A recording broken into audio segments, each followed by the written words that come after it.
പലപ്പോഴും നമുക്ക് വളരെ മനോഹരമായിട്ട് തോന്നുന്ന ഒന്നാണ് ഐബ്രോ.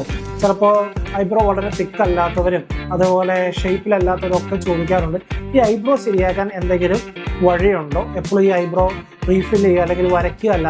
ഐബ്രോ ട്രാൻസ്പ്ലാന്റ് വളരെ കോമൺ ആയിട്ട് ചെയ്യുന്ന ഒരു പ്രൊസീജിയറാണ്. വളരെ മിനിമലി ഇൻവെസീവ് എന്നാൽ വളരെ സേഫ് ആയിട്ടുള്ള ഒരു പ്രൊസീജിയറാണ്. അപ്പോൾ അതെങ്ങനെയാണ് ചെയ്യുന്നത് വെച്ചാൽ നമ്മുടെ തലയുടെ സ്കാൾപ്പിന്റെ ബാക്കിൽ നിന്നുള്ള മുടികൾ തന്നെയാണ് ഇതിനു വേണ്ടി ഉപയോഗിക്കുക. കറക്റ്റായി പറഞ്ഞാൽ നെക്കിലെ ആ മുടികളാണ് നമ്മൾ ഉപയോഗിക്കുക. അതായത് നെയ്പ്പിലെ മുടികൾ എന്ന് പറയുമായിരിക്കും കുറച്ചും കൂടി ഏറ്റവും സൂട്ടബിൾ ആയിട്ടുള്ള കാര്യം. അവിടുത്തെ സിംഗിൾ ഗ്രാഫ്റ്റുകൾ കൂടുതൽ ഉപയോഗിക്കുകയാണെങ്കിൽ കൂടുതലും സൂട്ടബിൾ ആയിരിക്കും ഐബ്രോ ട്രാൻസ്പ്ലാന്റ്. യൂഷ്വലി ഒരു 1 day to 1 അല്ലെങ്കിൽ 2 day പ്രൊസീജിയറാണ്. അതിനുശേഷം ഒരു 6 month ഒക്കെ ആകുമ്പോഴേക്കും വളരെ നല്ല ഭംഗിയിൽ വളരെ നാച്ചുറലായിട്ട് ഐബ്രോ നമുക്ക് ഉണ്ടാകുന്നതായിട്ട് കാണാറുണ്ട്.